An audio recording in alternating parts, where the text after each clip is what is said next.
Jesucristo dijo, «El que oye mi palabra y cree al que me envió, tiene vida eterna». Esa palabra sigue viva y eficaz hoy. En CCBM, la Iglesia Online, abrimos las puertas digitales de la Iglesia para que, sin importar dónde estés, recibas el mensaje de salvación y esperanza que solo Cristo puede dar. Ven y escucha la palabra de Dios, poderosa y transformadora, y deja que Él cambie tu vida. La siguiente presentación describe la transformación espiritual que vincula la antigua Pascua judía con el sacrificio de Jesucristo. El contenido explica cómo la liberación de la esclavitud física en Egipto sirve como un símbolo previo de la redención del pecado lograda mediante la cruz. A través de una comparación entre el antiguo y nuevo pacto, se destaca que Jesús es el Cordero perfecto, cuya resurrección garantiza una vida de libertad eterna. Finalmente, la obra invita a los creyentes a participar en la comunión y a vivir en santidad mientras esperan el retorno de Cristo. Este tránsito de la sombra a la realidad culmina en la promesa de una nueva identidad guiada por el Espíritu Santo. Bienvenidos a la exploración del sermón Cristo Nuestra Pascua, de la sombra a la luz, del licenciado Max Contreras, pastor de CCBM, la Iglesia Online. Comencemos. A ver, imaginemos por un momento estar en una habitación completamente a oscuras. Ajá, sin una sola luz. Exacto, todo negro. Y de repente, pues vemos una silueta que se proyecta en la pared. Una sombra. Sí, una sombra. O sea, se pueden adivinar ciertas formas, tal vez los contornos de una figura humana o de un objeto, pero faltan todos los detalles, ¿no? Claro, no puedes ver los colores ni la textura. No hay volumen. Y esa sombra es solo, digamos, un indicio, una pista visual de que hay algo real y sólido que está bloqueando una fuente de luz en alguna parte. Pero no puedes interactuar con la sombra en sí. Exactamente. No se puede abrazar a una sombra ni sostener una conversación con ella. Para conocer la realidad, pues hay que darse la vuelta y buscar aquello que está proyectando esa imagen. Totalmente. Y fíjate que esa analogía es perfecta para lo que vamos a hacer hoy. Así es. Vamos a desmenuzar esto a fondo porque precisamente de esta dinámica trata nuestra inmersión profunda de hoy. Tenemos sobre la mesa un análisis fascinante. Muy interesante, la verdad. Está basado en una presentación titulada Cristo, nuestra Pascua, de la sombra de Egipto a la luz de la resurrección. Un título bastante revelador de entrada. Sí, y para empezar con el pie derecho, tenemos que presentar la fuente y a su autor. Este material fue elaborado por el pastor y licenciado en teología Max Contreras, Quien a través de sus notas nos lleva en un recorrido impresionante. O sea, el pastor Max toma un evento histórico antiquísimo, que es la liberación del pueblo de Israel en Egipto, y lo conecta paso a paso con conceptos espirituales muy contemporáneos. Es que el material no se queda en una simple clase de historia antigua. No, para nada. Dila una narrativa continua sobre redención y sobre libertad. Y, bueno, para entender la magnitud de cualquier liberación, el punto de partida obligado es analizar el origen del conflicto, ¿verdad? Claro, ¿de dónde vienen? En este caso, la opresión total. Las notas del pastor Max nos sitúan en un periodo de 430 años de esclavitud de Israel bajo el imperio egipcio. 430 años, se dice fácil. Se lee en un segundo, pero es muchísimo. Y no se trataba de una servidumbre menor. El texto describe un dolor físico agudo, trabajos forzados incesantes y, la anulación completa de los derechos más elementales. Una pesadilla, básicamente. Era toda una maquinaria del Estado diseñada para quebrar la voluntad de un pueblo y reducirlo a simple fuerza de trabajo para construir sus monumentos. Y a ver, fíjate que esos 430 años son una cifra que, como dices, la solemos leer rápido y pasar por alto. Pero si nos detenemos a sacar cuentas, estamos hablando de más de 4 siglos. Son decenas de generaciones. Exacto. Bisabuelos, abuelos, padres e hijos que nacieron, vivieron y murieron sin conocer absolutamente otra cosa que no fuera el yugo, el látigo y el polvo. Una vida entera en eso. Sí, y hay algo, psicológicamente hablando, aterrador en estar atrapado en un ciclo tan prolongado. O sea, la libertad misma se vuelve un concepto alienígena. ¿Ni siquiera sabes qué es? Claro, Si una persona nace esclava y todas las personas en su entorno son esclavas, pues ni siquiera existe el vocabulario o la estructura mental para imaginar cómo sería ser libre. Es un quiebre intergeneracional muy profundo. Y de hecho, ese es el escenario donde surge lo que el pastor Max define como el clamor. El clamor en la oscuridad. Exactamente. La presentación de hoy destaca una dinámica muy particular sobre cómo opera esta intervención divina. Según el texto, Dios conoce las angustias de la gente, pero hay un principio de acción establecido. ¿Y cuál es ese principio? Que el movimiento divino no ocurre hasta que se escuche el clamor sincero del pueblo. ¡Guau! Sí, de hecho la fuente cita el pasaje de Éxodo 3, versículos 7 y 8, donde se declara explícitamente: «He oído su clamor, he descendido para librarlos». O sea, el acto de escuchar precede a la acción de bajar y liberar. Exacto. Esto nos plantea un mecanismo bien interesante sobre el libre albedrío y sobre reconocer la propia necesidad. O sea, el dolor objetivo puede estar ahí durante siglos, pero la respuesta se activa mediante esa voz colectiva que pide auxilio. Una voz que reconoce desde la oscuridad más absoluta su incapacidad de salvarse a sí misma, ¿no? Totalmente de acuerdo. Esperaría una respuesta fulminante. Algo mágico e inmediato. Claro, algo así como que se abran las fronteras de Egipto mágicamente y ya, todos libres. Sin embargo, el texto que analizamos nos muestra un proceso que está, de hecho, lleno de reglas. Sí, bastantes reglas. Entramos a la descripción de lo que fue la primera Pascua, y el pastor Max detalla unos requisitos que, resultan sumamente específicos. Sí, la lista es muy puntual. Piden tomar un cordero macho de 1 año de edad sin ningún defecto. Luego, asarlo al fuego y, algo bien curioso, comerlo de forma apresurada, acompañándolo con panes sin levadura. Ajá. Y siendo muy cínicos, o al menos analizándolo fríamente, suena más a una táctica de supervivencia militar o una guía para nómadas preparándose para cruzar el desierto, que a un ritual, digamos, de liberación divina. Entiendo perfecto por qué lo dices. O sea, ¿por qué tanto especificidad culinaria y tanta prisa? Bueno, esa urgencia tiene una raíz etimológica y un propósito contractual muy claro según la presentación. A ver. La palabra hebrea, pesaj, que es la que se utiliza aquí para Pascua, se traduce literalmente como pasar por alto. Pasar por alto. Exacto. El objetivo de esa noche no era sentarse a tener una cena tradicional en familia. Era la firma de un pacto de inmunidad en medio de un juicio. Un pacto de inmunidad. ¡Qué fuerte! Sí. La sangre de ese cordero tan específico funcionaba como un sello protector que debía pintarse en los dinteles de las puertas de cada casa.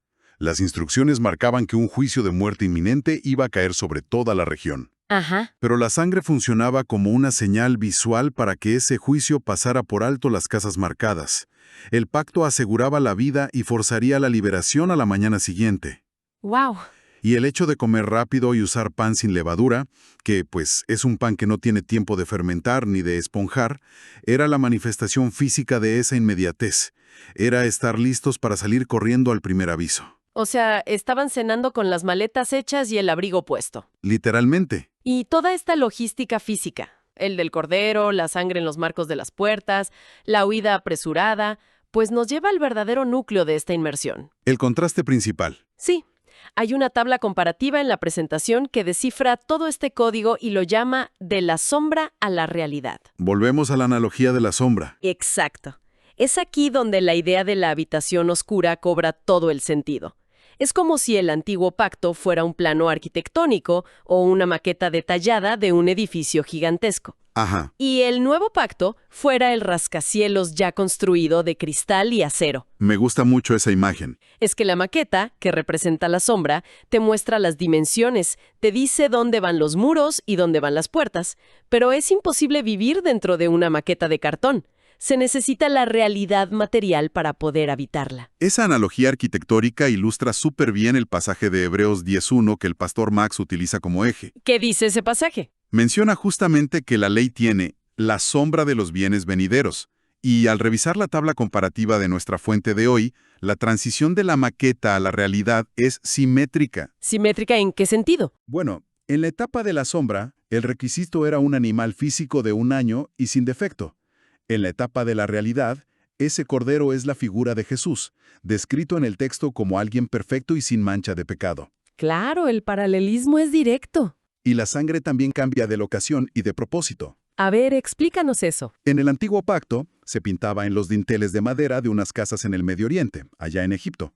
Pero en el nuevo pacto, el autor argumenta que la sangre derramada se aplica de manera espiritual en la puerta del corazón humano. Impresionante. Y de hecho, el concepto mismo de esclavitud da un giro de 180 grados en esta tabla, ¿verdad? Sí, por completo. Porque pasamos de ver a un faraón histórico con látigos físicos y ladrillos de barro a un opresor, digamos, intangible. Mucho más profundo. La presentación redefine la esclavitud moderna en términos del pecado, la muerte espiritual y la influencia de Satanás. Exactamente. Pero si no me equivoco, el contraste más agresivo entre esta maqueta y el edificio real está en la duración y el efecto del sacrificio. Ah, sí. El mecanismo de acción del sacrificio cambia de raíz. El sacrificio antiguo en Egipto era un remedio temporal. Como un parche. Exacto. La fuente explica que ese ritual solo cubría el pecado y, por lo mismo, exigía una repetición constante. Era un paliativo, año con año. Ajá. En cambio, el sacrificio de la realidad definitiva en el nuevo pacto es catalogado como eterno. Su función ya no es cubrir temporalmente, sino quitar el pecado de una vez y para siempre. Es una diferencia abismal. Es la diferencia entre, no sé, poner un vendaje limpio sobre una infección cada año, versus administrar el antibiótico que erradica la enfermedad de raíz. Erradicar en lugar de tapar. Definitivamente es un cambio de paradigma gigante. Totalmente. Y resulta muy interesante que una realidad teológica tan colosal se recuerda a través de algo tan terrenal y cotidiano como sentarse a la mesa a comer. Es un contraste hermoso. Las notas abordan cómo esta transición se materializa en la comunión a través del pan y el vino. El pastor Max destaca el pan como representación del cuerpo de Cristo, llamándolo el pan del cielo. Sí. Pero añade una descripción bastante brutal, la verdad. Dice que es un pan molido y despedazado físicamente por causa de las rebeliones humanas. Qué fuerte imagen. Y por otro lado, el vino simboliza la sangre pura derramada para la remisión total de los pecados. Y fíjate que el simbolismo del pan molido encapsula una violencia que, según el texto, era necesaria para la transformación. ¿Cómo es eso? Bueno, si lo piensas en el mundo agrícola, un grano de trigo intacto no sirve para alimentar a una familia. Para convertirse en pan, el grano tiene que ser triturado por una piedra de molino. Claro, hay que deshacerlo. Exacto, aplastado hasta hacerse polvo y luego sometido a las altas temperaturas del fuego del horno. El autor vincula este proceso físico de trituración con el sufrimiento de la crucifixión. Es decir, el proceso de hacer pan refleja el proceso del sacrificio. Así es. Plantea la idea de que la transición hacia el nuevo pacto demandaba una ruptura física absoluta y dolorosa para poder generar una sanidad espiritual. El cuerpo material tuvo que ser quebrado para que el estado espiritual de la humanidad pudiera ser restaurado. Es fuerte pensarlo desde esa perspectiva, o sea, quebrar el cuerpo físico como un requisito indispensable para reparar el espíritu.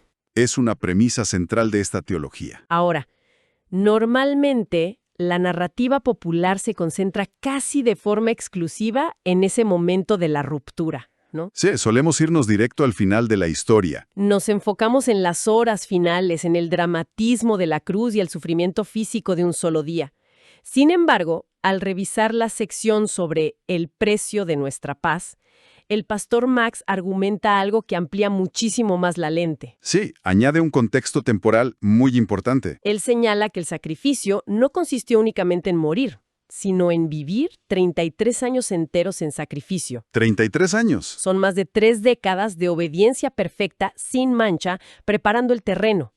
El sacrificio, según nos dice esta presentación, no duró unas horas en una cruz de madera. Fue un estilo de vida ininterrumpido. Y ese matiz de los 33 años es vital para que la lógica del nuevo pacto funcione.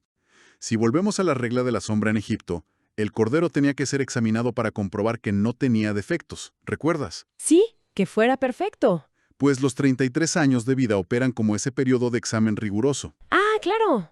La cruz es el momento de la culminación, sí, pero es la vida previa de obediencia la que le otorga el valor necesario a ese acto final. Le da la validez. Exacto. El texto resalta que el escarnio romano y el sufrimiento fueron aceptados de forma totalmente voluntaria. cumpliendo la profecía de Isaías 53.5, que dice que el castigo de nuestra paz fue sobre él. Un acto voluntario, eso cambia mucho el tono. Y la presentación es muy clara al indicar que la historia no termina en la muerte, por cierto. De hecho, ¿no? Hay una diapositiva entera dedicada a la tumba vacía, lanzando una premisa contundente. Sin resurrección, el Evangelio sería vano. Y tiene todo el sentido lógico. O sea, morir es el destino universal de la humanidad. Perder la vida no es un logro excepcional por sí mismo. Cualquiera puede morir por una causa, ¿no? Cualquiera. Pero el pago de la deuda ocurre en la crucifixión. Y el recibo de pago, la prueba de que la transacción fue exitosa y definitiva, es la resurrección al tercer día. El recibo de pago. Me encanta esa forma de verlo. Dejar la tumba vacía es lo que significa vencer a la muerte misma. Y según el material del pastor Max, desbaratar las obras del opresor para siempre. Y esta victoria tiene una consecuencia operativa directa que llega de hecho hasta nuestros días. Así es. La fuente establece que dado que el sacrificio fue aceptado en el ámbito celestial, se habilitó el envío del Espíritu Santo a la tierra. Lo cual nos arrastra directamente al presente y a la aplicación práctica de toda esta inmersión profunda. Sí, porque no estamos hablando de un artefacto histórico acumulando polvo en un museo. Para nada. Las notas trazan un mapa contemporáneo titulado Nuestro Nuevo Éxodo, donde las personas de hoy, pues, son los protagonistas. Un mapa para la vida diaria. Exacto. En este esquema, el antiguo Egipto es una metáfora de nuestro mundo actual. O sea, la esclavitud a nuestros propios hábitos destructivos, el peso de la culpa y esa falta de fuerza moral para salir de rutinas tóxicas. Es nuestro Egipto personal. La Pascua original equivale a la cruz, que es el momento de justificación donde se deja atrás la vieja levadura. Ajá. Y finalmente, la tierra prometida no es un pedazo de tierra geográfica en el Medio Oriente, sino una vida nueva. Es experimentar la libertad, ser guiados por el Espíritu y vivir esa promesa de 2 Corintios 5:17, donde lo viejo queda atrás y todo se vuelve nuevo. Y fíjate que, con base en esto, se propone una reestructuración completa de la identidad humana. Es una transición de operar bajo el dominio de fallas internas a operar bajo la guía de un propósito superior. Un cambio de sistema operativo, digamos. Sí, tal cual. Y para mantener y nutrir esta nueva identidad en la tierra prometida diaria, el autor introduce las dinámicas de la mesa de la comunión. Este punto es interesantísimo. Explica que este estado de paz funciona sobre un doble eje. O sea, existe una paz vertical y una paz horizontal, y ambas son indispensables. Y aquí es donde tenemos que hacer una pausa obligada. A ver, porque el planteamiento de este doble eje lanza un desafío monumental para quienes nos escuchan y para nosotros mismos. Sí, no es nada fácil. Por un lado está la paz vertical, que es la relación directa con Dios mediante el arrepentimiento y la confesión. Dentro de su dificultad, parece accesible, porque apela a la misericordia divina en privado. Tú y Dios, en tu cuarto. Es un trato íntimo. Pero luego el texto exige la paz horizontal, y eso se refiere a lidiar todos los días con las demás personas. Uf, ahí se complica. Implica perdonar afrentas cotidianas, negarse a guardar amargura, soltar el resentimiento hacia quienes nos han traicionado, e incluso bendecir a las personas que causan un daño real. Casi nada, ¿verdad? En términos prácticos, suena a requerir una capacidad emocional sobrehumana. O sea, es infinitamente más fácil encerrarse en una habitación a pedir perdón que mirar a los ojos a alguien que te hizo daño y decidir soltar esa deuda. Totalmente. ¿Por qué las notas atan la paz vertical con la horizontal de manera tan estricta? Bueno, el mecanismo detrás de esta exigencia radica en el concepto de estar en Cristo. El pastor Max advierte claramente que el orgullo y la falta de perdón actúan como bloqueos activos contra la gracia. Bloqueos activos. Sí, la lógica teológica que presenta la fuente es que pertenecer a este nuevo pacto significa formar parte de un cuerpo colectivo, que es la Iglesia. Ajá. Y en cualquier cuerpo, si una parte está infectada por resentimiento, pues el sistema entero sufre. Buscar el perdón vertical mientras se retiene el rencor horizontal es una contradicción estructural. Es como querer respirar con un solo pulmón. O querer recibir gracia sin estar dispuesto a canalizarla, exacto. Por eso ambas direcciones, la vertical y la horizontal, forman la figura de la cruz. ¡Wow! El material subraya que no se exige una perfección intachable para acercarse a la mesa, pero sí un requisito innegociable.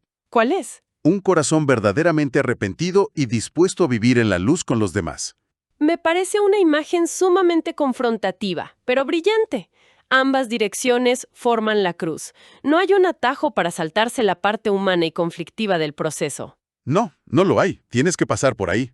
Llegando ya a la culminación de este análisis, vemos que la presentación cierra con un mensaje proyectado hacia el futuro, que es: Cristo viene pronto. Un recordatorio final. Funciona como una síntesis de toda la arquitectura del nuevo pacto, ¿no? Hubo un cuerpo molido por las rebeliones, hubo una resurrección que aseguró la justificación, y hoy existe un sostenimiento continuo a través de ese espíritu. Todo se conecta. Y todo termina con la exhortación de 1 Corintios 5.8, donde se nos anima a celebrar, no arrastrando las intenciones pasadas o la malicia, sino con panes de sinceridad y de verdad, manteniendo el enfoque en quién diseñó la realidad que reemplazó a las sombras. Es un desenlace que requiere mirar en dos direcciones temporales simultáneamente, fíjate. A ver, explícamos eso. Pues hacia el pasado con gratitud por la liberación que ya ocurrió, y hacia el futuro con la expectativa de la culminación de todo esto. Qué buena forma de resumirlo. Y bueno, para anclar todo este material en el pensamiento de nuestra audiencia, vale la pena plantear una reflexión final basada en esta misma progresión histórica que vimos hoy. Adelante, ¿te escuchamos? Si aquel evento tan físico, violento y monumental de la primera Pascua en el antiguo Egipto funcionó únicamente como una sombra o un simulacro preparatorio para una liberación espiritual mucho más profunda, valdría la pena cuestionarnos hoy algo muy personal. Ajá. ¿Qué situaciones actuales de aparente opresión, qué ciclos repetitivos que parecen esclavitud o qué sombras oscuras en los conflictos cotidianos podrían estar sirviendo de manera oculta como el campo de entrenamiento necesario para nuestra propia entrada a una tierra prometida de libertad personal? ¡Wow! Es una excelente pregunta para llevarnos de tarea mental el día de hoy. Resulta muy fácil quedarse peleando toda la vida con las siluetas borrosas proyectadas en la pared, olvidando buscar la fuente de luz que le da verdadero sentido y propósito a lo que estamos viviendo. Así es. Ha sido un recorrido sumamente enriquecedor a través de estas notas, descubriendo cómo una historia antigua esconde códigos vitales para las tensiones de hoy. Agradecemos profundamente a la audiencia su compañía en esta sesión de análisis. Sigan desmenuzando la información, sigan cuestionando las sombras a su alrededor y nos encontramos en la próxima Inversión Profunda. Gracias por habernos acompañado hasta aquí. Te invitamos a participar de nuestras reuniones online y así seguir juntos siendo edificados en el conocimiento de Cristo. Solicita tu link de acceso en WhatsApp +54 9299 612 5547. Si quieres saber más de nosotros, visita nuestra web www.laiglesiaonline.com. Suscríbete a este canal para recibir mucho más de parte de Dios para tu vida. Señor, escuchar. Muéstrame cómo estar quieto en tu presencia. Estoy aprendiendo.